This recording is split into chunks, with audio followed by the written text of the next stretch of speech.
facciamo un attimo chiarezza. Ieri ho pubblicato questo shorts. Incredibile ragazzi, non ci credo. Ieri un uomo qui vicino in Puglia, a Nardò, è stato multato di 2000 euro.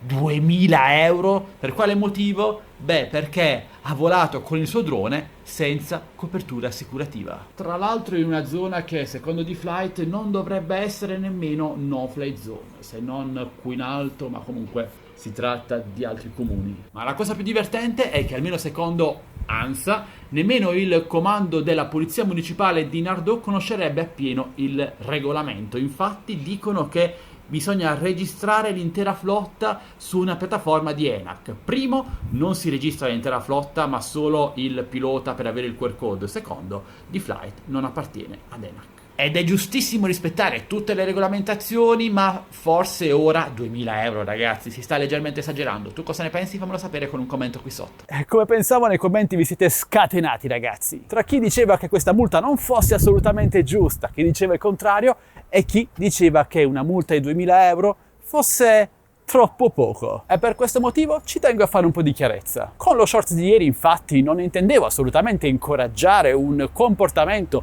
illegale, ovvero volare senza assicurazione, ma ragazzi, quello che intendevo, e la maggior parte di voi lo ha capito, altri no, ma faccio questo video apposta per ciò, che una multa di 2000 euro, ragazzi, 2000 euro non è assolutamente commisurata, non è assolutamente proporzionata alla legge infranta. Per farvi capire meglio ragazzi, avete idea a quanto ammonta la multa per la guida di un'auto senza la sua assicurazione?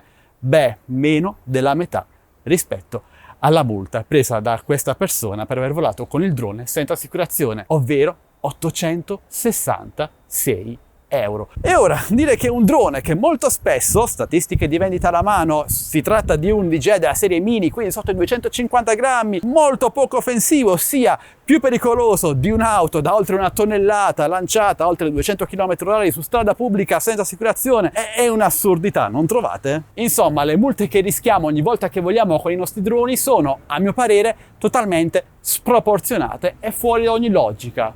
E per voi? Fatemelo sapere con un commento ragazzi, lasciate un bel like per supportarmi. Spero che questo video sia piaciuto, condividetelo ai vostri amici e iscrivetevi al canale. Questo è tutto, alla prossima, ciao belli e volate con la testa, magari non oggi che c'è un vento incredibile.